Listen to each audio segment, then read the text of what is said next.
Hello guys, welcome back to my YouTube channel Standout Classes. So today I'm going to start with ordinal utility approach. ठीक है, consumers equilibrium कर रहे थे हम class 11 chapter 2 micro economics. मैंने आपको cardinal utility approach हम लोग पूरा डिस्कस कर चुके हैं इन द प्रीवियस वीडियोस. अगर किसी भी स्टूडेंट को कोई भी डाउट है they can freely comment and ask me. Okay, so guys today I am starting with ordinal utility approach. ठीक है, ऑर्डिनल यूटिलिटी अप्रोच और कार्डिनल यूटिलिटी अप्रोच. कार्डिनल क्या था? इन कार्डिनल यूटिलिटी अप्रोच जो कंज्यूमर्स होते थे वो एक अपने सेटिस्फैक्शन को नंबर से मेजर करते थे कि अगर मैंने एक कमोडिटी खाई तो मुझे 4 यूटिल सेटिस्फैक्शन मिली, मैंने एक और यूनिट कमोडिटी का खाया तो मुझे 5 यूटिल सेटिस्फैक्शन मिली. तो उसमें हम मेजर कर रहे थे. बट कुछ इकोनॉमिस्ट ने ना इस चीज को क्रिटिसाइज करा कि कोई भी कंज्यूमर अपनी सेटिस्फैक्शन को यूटिलिटी में कैसे ऐसे वो कैसे नंबर दे सकता है कि अगर मैंने एक कमोडिटी खाई तो मुझे 10 यूटिल सेटिस्फैक्शन मिली, किसी और बंदे ने अगर वो कमोडिटी खाई फॉर एग्जांपल उसे 4 यूटिल सेटिस्फैक्शन मिली. तो ये चीज उन लोगों ने बोला it is not possible, practically ये चीज पॉसिबल नहीं है. तो इसलिए कार्डिनल यूटिलिटी अप्रोच को क्रिटिसाइज करा गया और क्या अप्रोच लाया गया? It was ordinal utility approach. ठीक है, ऑर्डिनल यूटिलिटी अप्रोच को हम हिक्स एंड एलन एनालिसिस भी बोलते हैं क्योंकि वो 2 इकोनॉमिस्ट है जिन्होंने इसको क्या करा था, इंट्रोड्यूस करा था, which is ordinal utility approach. अब उन्होंने ये बोला, उन्होंने सबसे पहले कार्डिनल को तो क्रिटिसाइज करा जहां पे हम क्या करते थे, मेजर करते थे. उन्होंने बोला भाई ये चीज प्रैक्टिकली पॉसिबल नहीं है. कैसे आप मेजर कर सकते हो कि मैंने 1 यूनिट खाया तो मुझे 10 यूटिल मिला, भाई 1 यूनिट खाया 15 क्यों नहीं मिला, 2 क्यों नहीं मिला, 3 यूटिल क्यों नहीं मिला. तो ये चीज उन लोगों ने क्रिटिसाइज करी, इसलिए वो क्या लेकर आए, ऑर्डिनल यूटिलिटी अप्रोच.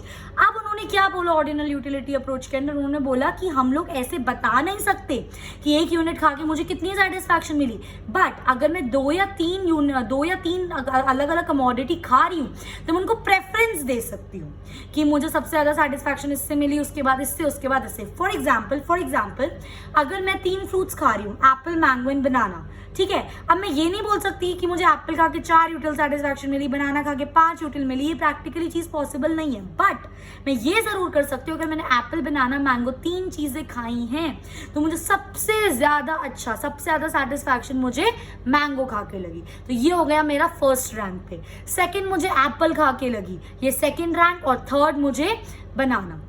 थर्ड पे जो सेटिस्फैक्शन वो मुझे बनाना से मिली. तो एक तरह से हमने क्या कर दिया, जो हमने कमोडिटी खाई उसको हमने रैंक दी, हमने उनको प्रेफरेंस दी कि किसको खा के मुझे सबसे ज्यादा सेटिस्फैक्शन मिली. आप प्रैक्टिकली सोचो तो ये चीज पॉसिबल है. अगर आप मुझे कोई 2 यूनिट खाने को देते हो, मैं आपको इजीली कंपैरिजन करके बता सकती हूँ भाई ये खा के मुझे ज्यादा अच्छा लगा एज कम्पेयर टू दिस. तो मैंने इसमें क्या अप्लाई करा, मैंने इसमें ऑर्डिनल यूटिलिटी अप्रोच ही तो अप्लाई करा. So ordinal utility approach is approach जिसके अंदर हम क्या देते हैं, रैंक देते हैं. Rank is given according to the preference. ठीक है, जो आप कमोडिटी खा रहे हो उसको आप रैंक वाइज उनको रैंक आप लोकेट करते हो कि ये खा के ज्यादा सेटिस्फैक्शन मिली तो उसको रैंक 1. उसके बाद सेकंड लेवल नंबर पे सेटिस्फैक्शन मुझे इस कमोडिटी से मिली तो rank 2, rank 3, rank 4 and so on. ठीक है, तो इसलिए कार्डिनल को ड्रॉबैक देखते हुए हिक्स और एलन क्या लेकर आए, ऑर्डिनल यूटिलिटी अप्रोच, जिसके अंदर उन्होंने बोला हम लोग अपनी प्रेफरेंस के हिसाब से कमोडिटीज को रैंक इजीली दे सकते हैं. तो ये था हमारा ऑर्डिनल यूटिलिटी अप्रोच. अब अगेन कैसे मेजर करना है, कैसे उसको प्रेजेंट करना है, क्या करना है ऑर्डिनल यूटिलिटी में. ऑर्डिनल यूटिलिटी अप्रोच को हम किससे समझ सकते हैं गाइस, इंडिफरेंस कर्व से. ठीक है, किससे समझ सकते हैं, इंडिफरेंस कर्व से. आई नो न्यू टर्म है बट बहुत आसान है, ध्यान से समझना, कॉन्सेप्ट अपने स्ट्रॉन्ग रखने हम लोगों को. ठीक है, ऑलवेज रिमेंबर दैट. ठीक है, सो ऑर्डिनल यूटिलिटी अप्रोच को हम इंडिफरेंस कर्व के थ्रू आगे पढ़ सकते हैं, इसलिए इसको हम इंडिफरेंस कर्व एनालिसिस भी बोलते हैं. इसलिए ऑर्डिनल यूटिलिटी अप्रोच को इंडिफरेंस कर्व एनालिसिस भी बोला जाता है क्योंकि हम इसको किसके थ्रू पढ़ते हैं, इंडिफरेंस कर्व के थ्रू. अब ये होता क्या है, व्हाट इज इंडिफरेंस कर्व. ठीक है, इंडिफरेंस कर्व इज बेसिकली क्या होता है, indifference curve refers to a graphical representation. It is a graphic, आराम से पढ़ना, अभी एनालाइज करेंगे डेफिनेशन को. Indifference curve refers to it is a graphical representation. तो सबसे पहली बात तो हम इसको किस पे बनाएंगे, ग्राफ पे. ग्राफिकल रिप्रेजेंटेशन है हमारी. of various alternative combinations of two goods among which the consumer is indifferent. भाई मैम ने फटाफट से पढ़ दी, सर के ऊपर से निकल गई, नहीं आई समझ, कोई बात नहीं। अब इस चीज को आप ऐसे समझो, मैं आपके साथ डिस्कस करती हूँ तो आपको और अच्छे समझ आएगी। अब देखो, indifference curve is a graphical representation. पहले मैं आपको डायग्राम समझाती हूँ, उसके बाद हम उसको डेफिनेशन को फिर से पढ़ेंगे, ठीक है। इंडिफरेंस कर्व क्या होता है? ग्राफिकल रिप्रेजेंटेशन होता है। ग्राफिकल रिप्रेजेंटेशन तो ऑब्वियसली बात इसको ड्रॉ करेंगे, ठीक है। किस चीज का?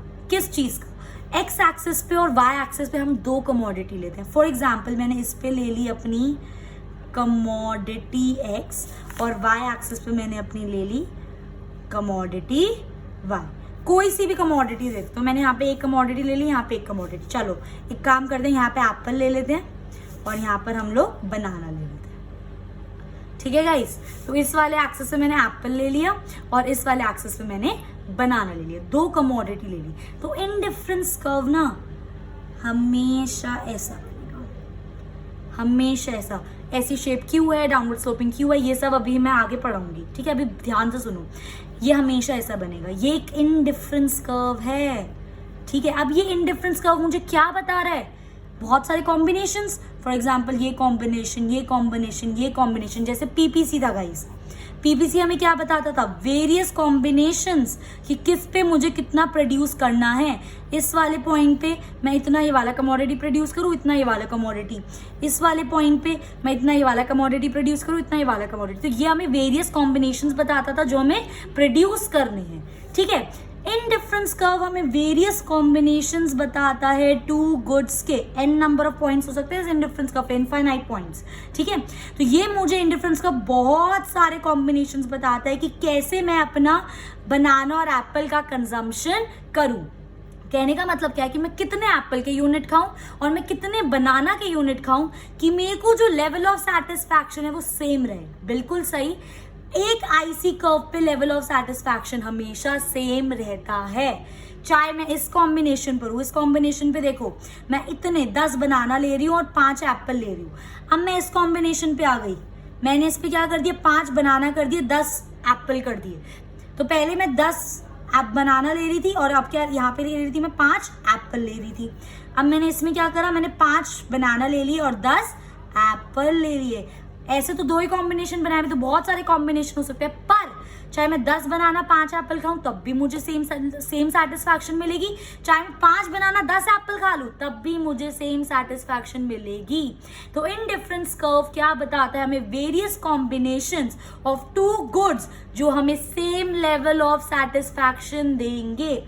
इस इंडिफरेंस कर्व के आप कोई से भी पॉइंट पर हो, आपको सेम लेवल ऑफ सेटिस्फैक्शन मिलेगी। अब इस चीज को पढ़ो, it is a graphical representation है हमारी ऑफ वेरियस ऑल्टरनेटिव कॉम्बिनेशन, मतलब बहुत सारे कॉम्बिनेशंस की। किस चीज के combinations? Of two goods among which the consumer is indifferent. इस लाइन का मतलब क्या है? इस लाइन का मतलब है which offers consumer same level of what? satisfaction। I hope अब ये चीज समझ आई होगी। आप पढ़ो, it is a graphical representation of various combinations of two goods which offer the consumer same level of satisfaction. उसको हम क्या बोलते हैं? इंडिफरेंस कर्व, ठीक है। यही चीज हम एक स्केड्यूल से भी समझ सकते हैं। फॉर एग्जाम्पल एक मुझे इंडिफरेंस कर्व दिया हुआ है, ठीक है, और मुझे इस पे कॉम्बिनेशन दिए हुए हैं। वैसे तो बहुत सारे हो सकते हैं, हमने मोटा मोटी उठा लिया, दैट इज PQRST। मुझे एप्पल का दिया हुआ है और मुझे बनाना का दिया हुआ है। अब आप ये चीज बहुत ध्यान से नोटिस करना, यहाँ पे मेरी जो एप्पल की कंजम्पशन है ना वो बढ़ रही है, ठीक है, और यहाँ पे जो मेरी बनाना की कंजम्पशन है, यहाँ पे मेरी एप्पल की कंजम्पशन क्या हो रही है गाइस? इंक्रीज हो रही है। और यहाँ पे अगर मैं ऊपर से नीचे आऊं तो मेरी बनाना की कंजम्पशन क्या हो रही है? डिक्रीज हो रही है। ये भी बिल्कुल सही बात है। अगर आपको एक अपने कमोडिटी की कंजम्पशन को बढ़ाना है तो दूसरे के आपको कंजम्पशन को कम करना पड़ेगा। पीपीसी में ये होता था ना कि अगर एक की प्रोडक्शन को बढ़ाना है तो दूसरे की प्रोडक्शन को कम करना पड़ेगा। क्यों? Because you have limited number of resources. उसी तरह अगर मुझे एप्पल की कंजम्पशन को बढ़ाना है तो मुझे बनाना की कंजम्पशन को क्या करना पड़ेगा? कम, क्योंकि मेरे पास लिमिटेड रिसोर्सेज है, इनकम लिमिटेड है। ये नहीं कि मैं अनलिमिटेड एप्पल अनलिमिटेड बनाना खरीद सकती हूँ।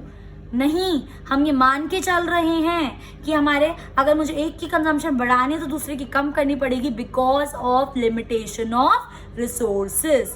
दूसरी इंपॉर्टेंट चीज, ठीक है, दूसरी इंपॉर्टेंट चीज, जब भी आप एक इंडिफरेंस कर्व ड्रॉ करोगे, जिसकी कंजम्पशन आपकी बढ़ रही होगी वो आपका एक्स एक्सिस पर आएगा, जिसकी कंजम्पशन आपकी बढ़ रही होगी वो आपका एक्स एक्सिस पर आएगा, और जिसकी कंजम्पशन आपकी कम हो रही होगी वो आपका वाई एक्सिस पर आएगा। उल्टा कर दोगे ना, शेप उल्टी हो जाएगी, ध्यान रखना मेरी बात, ठीक है। तो दो इंपॉर्टेंट चीजें, एक की कंजम्पशन बढ़ाएंगे तो दूसरे की कम करनी पड़ेगी because of limitation of resources. Second important thing, अगर आप इसको प्लॉट करो तो जो आपका जो कमोडिटी है, जो जिसकी कंजम्पशन बढ़ रही है उसको आप हमेशा एक्स एक्सिस पे लोगे, और जिसकी कंजम्पशन आपकी कम हो रही है उसको हमेशा वाई एक्सिस पर लोगे।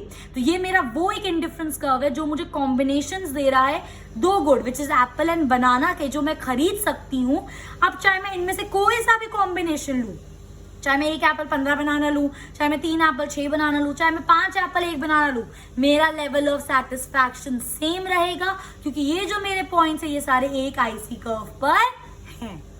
आई होप अब ये चीज आपको क्लियर हो गई होगी इंडिफरेंस कर्व क्या होता है, ठीक है। नेक्स्ट, हमारा नेक्स्ट टॉपिक है मोनोटोनिक प्रेफरेंस। क्या होता है monotonic preference guys? A rational consumer will always demand more and more commodity. Obvious सी बात है यार, हम लोग ह्यूमन बींग्स हैं, हमारी जो नीड्स है वो एंडलेस है, ठीक है। मैं चाहूंगी कि मैं ज्यादा से ज्यादा कमोडिटी लूं, ज्यादा से ज्यादा कमोडिटी कंज्यूम करूं ताकि मेरा लेवल ऑफ सेटिस्फैक्शन बढ़े। सीधी सी बात, उसी बात को बोलते हैं monotonic preference. When a consumer wants to consume more and more and more, किस लिए? टू इंक्रीज हिज और हर लेवल ऑफ सेटिस्फैक्शन। चाहो तो पढ़ लो। A rational consumer will always demand more and more commodity. किस लिए? For his or her higher level of satisfaction. That is monotonic preference. जब हम ज्यादा से ज्यादा डिमांड करते हैं अपनी हायर लेवल ऑफ सेटिस्फैक्शन के लिए। तो इस चीज का मतलब क्या हो रहा है? इस चीज का मतलब क्या हो रहा है? मैं अपनी क्या कर रही हूँ? मैं अपनी कंजम्पशन बढ़ा रही हूँ, मैं अपनी कंजम्पशन बढ़ा रही हूँ। अगर आप इसको थोड़ा इकोनॉमिक की भाषा में समझो तो मैं अपनी क्या कर रही हूँ? कंजम्पशन बढ़ा रही हूँ। क्यों बढ़ा रही हूँ? ताकि मेरी टोटल यूटिलिटी बढ़े।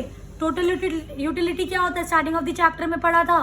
Total utility is the total satisfaction which we get by consuming each and every unit of the commodity, ठीक है। तो मैं अपनी कंजम्पशन बढ़ा रही हूँ यहाँ पर ताकि मेरी टोटल यूटिलिटी मतलब मेरी टोटल सेटिस्फैक्शन बढ़े। वही तो मैंने बोला, मोनोटोनिक प्रेफरेंस में क्या हम अपनी कंजम्पशन बढ़ाए जिससे हमारा लेवल ऑफ सेटिस्फैक्शन बढ़े।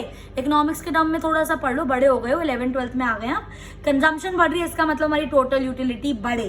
दैट इज मोनोटोनिक प्रेफरेंस, ठीक है गाइस। मूविंग ऑन, इसी का मैंने मोनोटोनिक प्रेफरेंस का आपको एग्जाम्पल लिया है, ठीक है। अब देखो मेरे पास दो कॉम्बिनेशन है, ये भी एक ही उस पर है, क्या बोलते हैं, आईसी पर, ये भी एक ही आईसी पर है, ठीक है। ओके, सो एक कॉम्बिनेशन मेरा, मैंने 10 एप्पल 10 बनाना लिया, दूसरा कॉम्बिनेशन है मेरा, मैंने 7 एप्पल 7 बनाना लिया। तो एज अ कंज्यूमर मैं कौन सा कॉम्बिनेशन लूंगी? ये वाला, क्योंकि मुझे इसमें ज्यादा एप्पल और ज्यादा बनाना है। मोनोटोनिक प्रेफरेंस, मुझे ज्यादा से ज्यादा कंज्यूम करना है जिससे मेरा लेवल ऑफ सेटिस्फैक्शन बढ़े। इस पर आ जाओ, 10 एप्पल है 7 बनाना है, 9 एप्पल है 7 बनाना है, कौन सा कॉम्बिनेशन लूंगी मैं? यही वाला, क्योंकि देखो बनाना तो सेम है ना मेरे पास। मेरे पास 10 एप्पल है और यहाँ पे 9 एप्पल है, तो मैं कौन सा लूंगी? मेरे को फायदा किस में है? इसके अंदर। रैशनल कंज्यूमर, 1 रुपया भी अपना बर्बाद नहीं करेंगे हम, ठीक है। सो 10 एप्पल 7 बनानास। मोनोटोनिक प्रेफरेंस, ज्यादा से ज्यादा कंज्यूम करना जिससे हमें ज्यादा सेटिस्फैक्शन मिले, ठीक है। नेक्स्ट टॉपिक है हमारा इंडिफरेंस मैप। नेक्स्ट टॉपिक है हमारा इंडिफरेंस मैप। इंडिफरेंस मैप, एक इंडिफरेंस कर्व तो हो गया एक कर्व, मैप का मतलब फैमिली ऑफ कर्व्स। एक ही महीने में बहुत सारे आईसी कर्व्स, सीधी बात। इंडिफरेंस मैप क्या होता है? Indifference map is a family of indifference curve, ठीक है। इंडिफरेंस कर्व की फैमिलीज को हम क्या बोलते हैं? Indifference map. सिंपल, ठीक है। बट इसमें एक चीज बहुत इंपॉर्टेंट, बहुत ज्यादा इंपॉर्टेंट है, ठीक है। जितना ऊपर आपका आईसी कर्व होगा उतनी ज्यादा आपकी सेटिस्फैक्शन होगी। फिर से बोलती हूँ, नहीं समझ आई तुम्हें की बात। ये है मेरा, ये मेरा एक IC1 है और ये मेरा IC2 है। गाइज मेरा लेवल ऑफ सेटिस्फैक्शन आईसी पर तो सेम है और जो मेरा IC2 का होगा उसका भी अपना खुद का सेम होगा, बट मेरा लेवल ऑफ सेटिस्फैक्शन इन दोनों में से किसका ज्यादा होगा? ठीक है, एक चीज समझो, IC1 का जो लेवल ऑफ सेटिस्फैक्शन है वो IC2 से इक्वल नहीं है, क्योंकि ये अलग इंडिफरेंस कर्व है, ये अलग इंडिफरेंस कर्व है। यहाँ पे देख लो, चाहे ये मेरा एक अलग इंडिफरेंस कर्व है, IC3 मेरा अलग इंडिफरेंस कर्व है। तो जितना ऊपर मेरा कर्व होगा उतना ज्यादा मेरा लेवल ऑफ सेटिस्फैक्शन होगा। इस चीज को मैं अभी प्रॉपर्टीज में डिस्कस करने वाली हूँ, मैं आपको इसका प्रूफ भी दूंगी। ठीक है, अभी के लिए बस इतना समझो, higher indifference curve higher will be the level of satisfaction. तो इस IC से और इस IC में सबसे ज्यादा लेवल ऑफ सेटिस्फैक्शन किसका होगा? इस वाले IC का। समझे मेरी बात? तो इस वाले IC का इस वाले IC से ज्यादा लेवल ऑफ सेटिस्फैक्शन होगा, क्योंकि ये IC इस IC से ऊपर है। Higher the IC higher will be the level of satisfaction. अभी इसका प्रूफ करेंगे, अभी के लिए इतना समझ लो। ठीक है, नेक्स्ट टॉपिक आता है हमारा marginal rate of substitution, MRS। नाम से ही पता चल रहा है मार्जिनल का मतलब क्या होता है। फर्स्ट वीडियो में बताया था अपने इकोनॉमिक्स की, जहां पे भी इको में मार्जिनल लिख जाए मतलब एडिशनल। और एडिशनल हम क्या करते हैं? 1 यूनिट की बात कर रहे हैं हम। एडिशनल का मतलब हम 1 यूनिट की बात कर रहे हैं, additional 1 unit. So marginal rate of substitution, मैंने क्या बताया था आपको, एक इंडिफरेंस कर्व पे अगर मुझे एक गुड की सेटिस्फैक्शन बढ़ानी है, देखो यहाँ पे भी वही टेबल मैंने बनाया हुआ है, अगर मुझे एक गुड का सेटिस्फैक्शन बढ़ाना है तो दूसरे का मुझे क्या करना पड़ेगा? कम करना पड़ेगा। अब ये बात खुद सोचो, मेरे पास लिमिटेड रिसोर्सेज है, ठीक है, मैं एप्पल की सेटिस्फैक्शन एप्पल की मैं सेटिस्फैक्शन मुझे बढ़ानी, तो एप्पल ज्यादा डिमांड कर रही हूँ, पर मैं बनाना को सैक्रिफाइस कर रही हूँ। इसका मतलब क्या है कि मैं बनाना को सब्स्टिट्यूट कर रही हूँ एप्पल से, बनाना को सैक्रिफाइस कर रही हूँ, बनाना की डिमांड कम कर दी एप्पल की डिमांड बढ़ाने के लिए, क्योंकि इनकम लिमिटेड है। तो इसका मतलब क्या हुआ? दोनों तो नहीं खरीद सकती ना जितना मर्जी मैं चाहूँ, एक की बढ़ाने के लिए दूसरे की कंजम्पशन कम करनी पड़ेगी मुझे। तो एप्पल की कंजम्पशन बढ़ाने के लिए मैंने बनाना की कंजम्पशन को क्या कर दिया? कम। इसका मतलब मैं बनाना को सब्स्टिट्यूट कर रही हूँ, किसके साथ? एप्पल के साथ। ठीक है, अब किस रेट पे मैं सब्स्टिट्यूट करूं, that is marginal rate of substitution. किस रेट पर, मेरा मतलब है अगर मैं एक एप्पल गेन करना चाहती हूँ तो मैं कितना मैं बनाना सैक्रिफाइस कर रही हूँ, that is marginal rate of substitution. एक एडिशनल यूनिट को गेन करने के लिए आप कितने यूनिट दूसरी वाली कमोडिटी के सैक्रिफाइस कर रहे हो। और समझ आएगा, अभी पढ़ते हैं। Rate at which the commodities can be substituted, वो रेट जिसमें मैं एक कमोडिटी को दूसरी कमोडिटी का सब्स्टिट्यूट कर सकती हूँ। जो हमारा यहाँ पे एग्जांपल चल रहा था एप्पल बनाना का, मैं एप्पल को गेन कर रही थी, बनाना को मैं क्या कर रही थी? सैक्रिफाइस कर रही थी। मतलब मैं बनाना को सब्स्टिट्यूट कर रही हूँ एप्पल के साथ। जिस रेट पर मैं उस चीज को सब्स्टिट्यूट कर रही हूँ, that will be my marginal rate of substitution. Simple, so that level of satisfaction remain same. हाँ, ये एक बहुत इंपॉर्टेंट चीज है, जिस भी रेट पर मैं उस चीज को सब्स्टिट्यूट कर रही हूँ, एप्पल को मुझे गेन करना है तो बनाना को मैं कम कर रही हूँ। मैं तो जिस भी रेट पे मैं उसको सब्स्टिट्यूट करूँ, पर मैं सेम IC कर्व पे रहना चाहती हूँ, मेरा लेवल ऑफ सेटिस्फैक्शन कम नहीं होना चाहिए। ये नहीं कि मैं एप्पल गेन करना चाहती हूँ तो मैं दूसरे वाले नीचे वाले IC कर्व पर आ जाऊँ, नहीं, ऐसे नहीं हो सकता। मुझे सेम लेवल ऑफ सेटिस्फैक्शन पे, मेरा लेवल ऑफ सेटिस्फैक्शन सेम रहना चाहिए। इसका मतलब क्या है कि मैं सेम जिस IC कर्व पर हूं मैं उसी IC पे रह सकती हूँ, बस मैं अपना कॉम्बिनेशन बदल रही हूँ। एप्पल की डिमांड को बढ़ाने के लिए मैं बनाने की कॉम्बिनेशन को कम कर रही हूँ। अब समझे, अब पढ़ो। Rate at which the commodity को हम सब्स्टिट्यूट कर सकते हैं, बनाना को सब्स्टिट्यूट करिए एप्पल के साथ, ताकि मेरा सेम लेवल ऑफ सेटिस्फैक्शन रहे। That is known as marginal rate of substitution. कैसे निकालते हैं मार्जिनल रेट ऑफ सब्स्टिट्यूशन?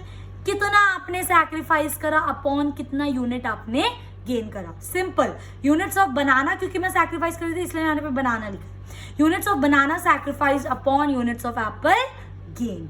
ठीक है, तो MRS क्या हो गया? Change in banana upon change in Apple. मतलब कितना बनाना आपने सैक्रिफाइस करा, कितना। इस ट्राइंगल का मतलब क्या होता है? चेंज, बता चुकी हूँ पहले। ठीक है, कितना मैंने बनाना सैक्रिफाइस करा एप्पल को कितना गेन करने के लिए। आई होप ये चीज समझ आई होगी, मार्जिनल रेट ऑफ सब्स्टिट्यूशन। ठीक है, अब मैंने आपको बता दिया मार्जिनल रेट ऑफ सब्स्टिट्यूशन क्या होता है। तो एक चीज आपके दिमाग में ये चीज पक्का आई होगी कि मार्जिनल रेट ऑफ सब्स्टिट्यूशन हमें क्या बता रहा है? एक तरह से मुझे IC का कर्व नहीं बता रहा। MRS tells the slope of IC। एक तरह से मार्जिनल रेट ऑफ, देखो ना, ये मेरा एक IC कर्व है। ठीक है, अब ये मेरे को IC पे मैं इतना, पहले इतना बनाना था और इतना एप्पल था। अब इतना बनाना हो गया, इतना मैंने इतने बनाना सैक्रिफाइस करे इतना गेन करने के लिए। तो ये चीज क्या थी मेरी, MRS ही तो होती है ये चीज मेरी, मार्जिनल रेट ऑफ सब्स्टिट्यूशन ही तो है ये मेरा।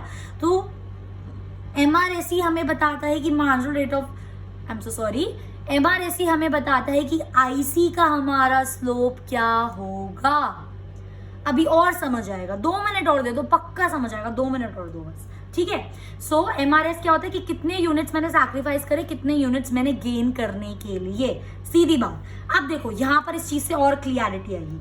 मेरे को एक IC के कॉम्बिनेशन दे रखे हैं PQRST, एप्पल को मैं इंक्रीज कर रही हूँ तो वो X एक्सिस पे लूंगी, बनाना की कंजम्पशन मैं डिक्रीज कर रही हूँ तो उसका मैं Y एक्सिस पे लूंगी। अब ध्यान से देखना, मैंने यहाँ पर तो कुछ, ये तो मेरा फर्स्ट यूनिट था ना, ये भी मेरा फर्स्ट है, तो कुछ सैक्रिफाइस कुछ गेन नहीं कर, मैंने इसलिए डैश MRS निकाल रही हूँ मैं। यहाँ पर मैंने एक एप्पल का गेन करने के लिए कितने सैक्रिफाइस करे, तो पहले सैक्रिफाइस 5 सैक्रिफाइस कर दिए, 10 से 15 से 10 पर आ गए, एक गेन करने के लिए 5/1, that is 5 banana is to 1 apple. मैंने 5 बनाना सैक्रिफाइस करा एक एप्पल गेन करने के लिए। नेक्स्ट पर आ जाओ, 10 से 6 मतलब 4 सैक्रिफाइस करे, 4 बनाना सैक्रिफाइस करे एक एप्पल गेन करने के लिए। फिर मैंने 6 से 3 बनाना सैक्रिफाइस कर दिए एक एप्पल गेन करने के लिए। और फिर मैंने यहाँ पे 2 बनाना सैक्रिफाइस कर दिए, देखो 3 से 4 एक एप्पल, 4 से 5 एक एप्पल गेन करने के लिए। तो this is my marginal rate of substitution. समझे कितना मैंने सैक्रिफाइस करा, इस 2 का मतलब अपॉन ही हो गया, अपॉन कितना एक यूनिट गेन करने के लिए, that is my marginal rate of substitution. And marginal rate of substitution हमें क्या बताता है कि IC का स्लोप कैसा होगा। एक चीज अब आपके दिमाग में ये क्वेश्चन आना चाहिए अगर आपको कॉन्सेप्ट अच्छे से समझ आ रहा है कि ये जो मार्जिनल रेट ऑफ सब्स्टिट्यूशन है कम क्यों हो रहा है। पहले मैंने 5 सैक्रिफाइस करे एक गेन करने के लिए, फिर मैंने 4 सैक्रिफाइस करे, फिर मैंने 3 सैक्रिफाइस करे, फिर मैंने 2 सैक्रिफाइस करे, ये कम क्यों हो रहा है, ये बढ़ क्यों नहीं रहा। इसका आंसर अभी आगे देखो, ठीक है, आ जाओ। अब यहाँ पर मैंने क्या देखा, मेरा MRS कम हो रहा था, ये चीज मैंने आपको बताई, ये चीज अभी हमने डिस्कस करी ना कि हमारा MRS क्या हो रहा था, कम हो रहा था। ध्यान से देखना इस चीज को। पहले मैंने 5 बनाना सैक्रिफाइस करे एक एप्पल को गेन करने के लिए, फिर मैंने 4 बनाना सैक्रिफाइस करे एक एप्पल को गेन करने के लिए, फिर मैंने 3 बनाना सैक्रिफाइस करे एक एप्पल को गेन करने के लिए, फिर मैंने 2 बनाना सैक्रिफाइस करे एक एप्पल को गेन करने के लिए। आप देख रहे हो मेरा मार्जिनल, ये जो मेरा MRS है ये मेरा फॉल कर रहा है। इस बात से ना दो चीजें निकालेंगे। पहला रीजन, पहली बात, जब भी मेरा MRS फॉल करेगा, जो मेरा इंडिफरेंस कर्व होगा वो कॉन्वेक्स होगा ओरिजिन के। फॉल क्यों कर रहा है ये मैं नेक्स्ट टॉपिक में बताने वाली हूँ, बट अभी ध्यान से समझना, क्योंकि मैंने यहाँ पे ये चीज बोली है कि MRS हमें IC का स्लोप बताता है कि IC कैसा होगा। जब मेरा MRS फॉल करेगा तो मेरा IC क्या होगा, कॉन्वेक्स टू द ओरिजिन, ठीक है। जब मेरा MRS इंक्रीज करेगा तो मेरा IC क्या होगा guys, concave to the origin. और जब मेरा MRS कांस्टेंट होगा, तो जो मेरा MRS का स्लोप होगा it will be a straight line. समझ गए मेरी बात। तो MRS हमें ये बताता है कि IC का स्लोप कैसा होगा, क्योंकि MRS इज ऑलवेज डिमिनिशिंग। क्यों होता है डिमिनिशिंग बताऊंगी अभी, क्योंकि it is always diminishing, that's why our IC is always convex to the origin. अब आ जाओ कॉन्सेप्ट पे कि ये MRS हमेशा डिमिनिश क्यों करता है, इंक्रीज क्यों नहीं करता या कांस्टेंट क्यों नहीं रहता, हमेशा वो डिमिनिश क्यों करता है। Guys, law of diminishing marginal utility पढ़ा हुआ है हमने। मैंने क्या पढ़ाया था law of diminishing marginal utility में, कि जैसे मैं एक यूनिट कंज्यूम कर रही हूँ, मैंने पहला यूनिट खाया, मुझे बहुत ज्यादा सेटिस्फैक्शन मिली, मैंने सेकेंड यूनिट खाया, मेरी सेटिस्फैक्शन थोड़ी कम हो गई, मैंने थर्ड यूनिट खाया, मेरी सेटिस्फैक्शन और कम हो गई। जैसे जैसे मैं एक और एक यूनिट खाती जा रही हूँ, जो मुझे उस यूनिट से सेटिस्फैक्शन मिल रही है वो मेरी कम होती जा रही है। मेरा MU क्या करता जा रहा है, फॉल करता जा रहा है। ये चीज पढ़ी थी हमने LDMU में, यही चीज तो यहाँ पर है। मैंने एक गेन करा तो जब मैंने एक एप्पल गेन करा मुझे बहुत ज्यादा सेटिस्फैक्शन मिली, तो मैं बहुत तैयार थी कि भाई इतनी सेटिस्फैक्शन मिली तो मैं कितने भी बनाना सैक्रिफाइस कर सकती हूँ। जैसे ही मैंने सेकंड गेन करा मुझे सेटिस्फैक्शन थोड़ी कम हो गई, तो मैं उतनी बनाना थोड़ी ना सैक्रिफाइस करूंगी। भूल गए मैं रैशनल कंज्यूमर हूँ, मैं बर्बादी थोड़ी करूंगी अपने पैसों की। तो जैसे मैं एक कंज्यूम कर रही हूँ क्योंकि मेरी सेटिस्फैक्शन कम हो रही है, तो अब मैं अपना सैक्रिफाइस भी तो कम करूंगी। समझ रहे हो बात? जैसे मैंने एक और कंज्यूम करा, मेरी लेवल ऑफ सेटिस्फैक्शन कम है, तो मैं अपना सैक्रिफाइस भी कम करूंगी। मैं सैक्रिफाइस क्यों बढ़ाऊं अपना, मैं उतना ही सैक्रिफाइस क्यों करूं? इसलिए जैसे मैंने एक एप्पल गेन करा, मेरी 5 बनाना सबसे पहले मैंने सैक्रिफाइस कर दिया क्योंकि मुझे बहुत सेटिस्फैक्शन थी। जब मैंने सेकेंड एप्पल गेन करा, मेरी सेटिस्फैक्शन कम हो गई, तो मैंने अपना सैक्रिफाइस भी कम कर दिया। भाई मेरे पास जो तो लिमिटेड इनकम है, मैं तो रैशनल कंज्यूमर हूँ, एक एक पाई का हिसाब चाहिए मुझे अपनी। मैंने एक और एप्पल गेन करा, एक और एप्पल, मेरी और सेटिस्फैक्शन हुई, मैंने अपना सैक्रिफाइस भी कम कर दिया। इसलिए हमारा लॉ ऑफ जो MRS होता है वो हमारा डाउनवर्ड स्लोपिंग हमेशा हमारा डिमिनिशिंग होता है, क्योंकि because of law of diminishing marginal utility. हमेशा एक और एडिशनल से आपका लेवल ऑफ सेटिस्फैक्शन क्या होता है, कम होता है। आई होप ये चीज समझ आ गई होगी। ठीक है, बस अब इसके बाद हमारे 2 बहुत इंपॉर्टेंट छोटे छोटे से टॉपिक बचे हैं, विच इज अजम्पशंस क्या आती है हमारे इंडिफरेंस कर्व की। सबसे पहली बात तो हम अज्यूम करके चल रहे हैं कि एक इंडिफरेंस कर्व पे हम 2 कमोडिटीज लेंगे, एक एक्सिस पे और एक वाई एक्सिस पे, और जितनी भी हमारी इनकम है हम उन दो कमोडिटी पे ही खर्च कर रहे हैं। पहली अजम्पशन। दूसरी अजम्पशन, ऑर्डिनल यूटिलिटी यहाँ पे फॉलो हो रहा है, इसका मतलब हम क्या दे रहे हैं, रैंक दे रहे हैं अकॉर्डिंग टू आर प्रेफरेंस। तीसरी, diminishing marginal rate of substitution, हमारा जो MRS है वो ऑलवेज फॉल करेगा। क्यों फॉल करेगा?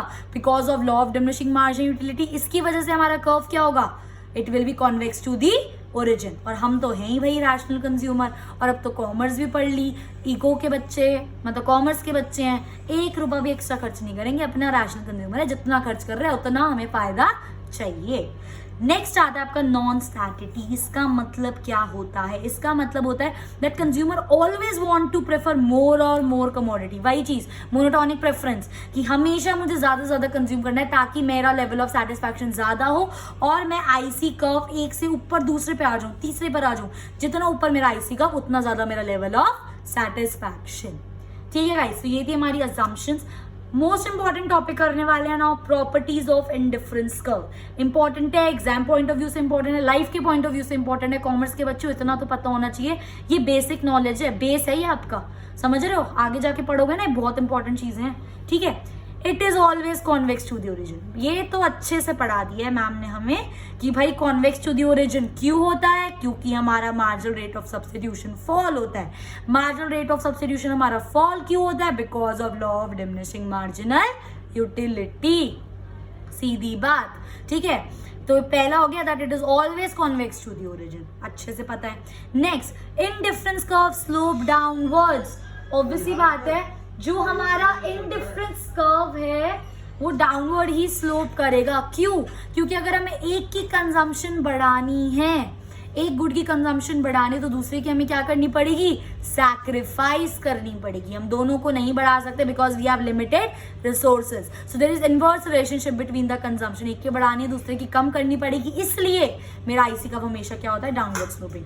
To increase the consumption of one commodity, consumption of other commodity needs to be decrease. So और किस लिए? ताकि हमारा लेवल ऑफ सेटिस्फैक्शन क्या रहे, सेम रहे। हमारा लेवल ऑफ सेटिस्फैक्शन क्या रहे, सेम रहे। ठीक है, नेक्स्ट हमारी प्रॉपर्टी क्या है, higher IC higher will be the level of satisfaction. ये चीज थोड़ा सा बता चुकी, अब यहाँ पे मैं आपको प्रूफ करके दिखाने वाली हूँ। ठीक है, यहाँ पे मैं प्रूफ करके, ध्यान से देखना। ठीक है, देखो ये मेरा IC1 है, ये मेरा IC2 है। ठीक है, इस वाले पॉइंट पे गाइस ये OA ले लो, ये B ले लो, ये C ले लो, ये D ले लो। ऑन IC1 ठीक है, मैं कितना कंज्यूम कर रही हूँ, OA एंड OB। ठीक है, OA और OB इतना मैंने बनाना और इतना मैंने एप्पल ले लिया फॉर एग्जाम्पल। अब IC2 पर मुझे बताना जरा, IC2 पे मैं कितना कंज्यूम कर रही हूँ, ये मेरा IC2 कितना मैं कंज्यूम कर रही हूँ, यहाँ पे OA अगेन इतना ये वाला कंज्यूम कर रही हूँ, और OD इतना मैं ये कंज्यूम कर रही हूँ। ठीक है, अब एक मुझे बात बताओ, मेरा OA तो दोनों में सेम है, पर यहाँ पे मेरा OB इतना है, OD इतना है, तो मैं इजीली कह सकती हूँ माई OB is less than my OD। नहीं आ रहा समझ? चलो एक काम करते हैं, अच्छे से करते हैं। मेरा मेन मोटिव है आपके कॉन्सेप्ट्स पे काम करना, ठीक है। ये मेरा एक आईसी कर्व है 1 है, ये मेरा एक आईसी कर्व 2 है। गाइस ध्यान से सुनना, ठीक है। इस लेवल पॉइंट पे, ओहो सेम लेवल पे बनाना चाहिए था थोड़ा सा, एक मिनट फिर से देखो। ये मेरा एक आईसी 1 है और ये मेरा एक आईसी 2 है, ठीक है। ध्यान से देखना, इस पॉइंट पे ये है और इतने पे ही ये, ठीक है। ये मेरा O A B C, ठीक है। अब देखो इस वाले पॉइंट पे आईसी 1 पर गाइस मैं OA कंज्यूम कर रही हूँ और यहाँ पर मैं OB कंज्यूम कर रही हूँ, ठीक है। आईसी 2 पर मैं क्या कर रही हूँ, मैं अगेन इस वाले पॉइंट पे देखो ना, OA तो यही कंज्यूम कर रही हूँ और यहाँ पे कितना कंज्यूम कर रही हूँ, OC। तो दोनों में से इस पे जो लेवल ऑफ सेटिस्फैक्शन है वो ज्यादा होगा। क्यों? Because OC is greater than OB। देख लो चाहे, OC is greater than OB इतना है, OC इतना है। क्योंकि मेरा OC OB से ज्यादा है, मैंने ज्यादा कंज्यूम करा तो ज्यादा लेवल ऑफ सेटिस्फैक्शन होगा नहीं होगा। तो दिस प्रूव्स जितना ऊपर मेरा आईसी कर्व होगा उतना ज्यादा मेरा लेवल ऑफ सेटिस्फैक्शन होगा, ठीक है। तो ये हो गई मेरी third property. Fourth property, indifference curve never intersects each other. वो कभी इंटरसेक्ट नहीं करेंगे जिंदगी में, क्योंकि दो इनडिफरेंस कर्व अगर मैं लूँ तो डिफरेंट लेवल ऑफ सेटिस्फैक्शन हुआ ना। और अगर वो इंटरसेक्ट कर गए तो कैसे बात बनेगी, देखते हैं, कोई बात नहीं, अभी समझाते हैं। ये मेरा आईसी 1 हो गया गाइस, ठीक है। एक काम करो, नीचे वाले को आईसी 1 लो क्योंकि वो नीचे, इस वाले को मैंने आईसी 2 ले लिया। अब देखो अगर ये मेरा इंटरसेक्ट हो जाता है तो ये मेरा पॉइंट ए हो गया और इससे मैंने पॉइंट बी ले लिया आईसी 1 पर, इससे मैंने पॉइंट सी ले लिया। मैंने क्या बोला था, जितने भी कॉम्बिनेशन होते हैं सेम लेवल ऑफ सेटिस्फैक्शन देंगे। तो आईसी 1 पे जो ए है will be equal to B, देख लो ना, ए और बी आईसी दोनों 1 पर है तो same level of satisfaction. IC 2 पर ए भी पढ़ रहा है सी भी पढ़ रहा है, A is equals to C. IC 2 पर देखो ये ए ये C, same A same IC तो सेम लेवल ऑफ सेटिस्फैक्शन। अगर A is equals to B है, A is equals to C है, तो इसका मतलब बी इज इक्वल्स टू भी सी होना चाहिए। पर क्या हमारा B is equals to C है? क्या वो हमारा सेम आईसी पर है? नहीं, सी हमारा आईसी 2 पर है, बी हमारा आईसी 1 पर है। इसका मतलब B is not equal to C. समझ गए? हेंस प्रूव्ड कि दो आपके जो इंडिफरेंस कर्व है वो कभी इंटरसेक्ट नहीं कर सकते, हमेशा इंडिफरेंस कर्व अलग अलग होंगे, एक ऊपर एक नीचे, क्योंकि different indifference curve gives different level of satisfaction. Proof आपके सामने है, देख लो यार। ए इज इक्वल्स टू बी क्योंकि आईसी 1 पर है दोनों, ए इज इक्वल्स टू सी क्योंकि दोनों आईसी 2 पर है। अगर ए बी के इक्वल है, ए सी इक्वल, इस हिसाब से तो बी और सी भी इक्वल होने चाहिए, पर बी मेरा आईसी 1 पर है, सी मेरा आईसी 2 पर है, तो ये दोनों तो इक्वल नहीं है। बी का लेवल ऑफ सेटिस्फैक्शन कम है एज कंपेयर टू सी, तो this proves that indifference curve can not intersect each other. ठीक है, नेक्स्ट हमारी लास्ट प्रॉपर्टी है आईसी नेवर टच एक्सिस। आपने हमेशा देखा होगा जब भी मैंने आईसी कर्व बनाना है मैंने कभी भी उसको एक्सिस से टच नहीं करा। यहाँ पे मैंने कभी टच नहीं करा। क्यों? क्योंकि हम ये अज्यूम करके चलते हैं कि जो हम दो कमोडिटी हैं हम उनको थोड़ा कंज्यूम करेंगे ही करेंगे। अगर ये मेरा यहाँ पे वाई एक्सिस पे टच हो गया इसका मतलब मेरी कंजम्पशन वाई की क्या हो जाएगी, 0, विच इज नॉट पॉसिबल। अगर ये मेरा यहाँ पे एक्स एक्सिस पे टच हो गया इसका मतलब मेरी गुड एक्स की कंजम्पशन क्या हो जाएगी, 0, which is again not possible. क्योंकि हमारी अजम्पशन है कि हमारी किसी भी गुड की जो कंजम्पशन है वो 0 नहीं हो सकती। That's IC never touch axis. So that's all guys. I hope you like my video. If you like my video please do like, share and subscribe. I'll be continuing further budget line and everything in my next video. Thanks for watching.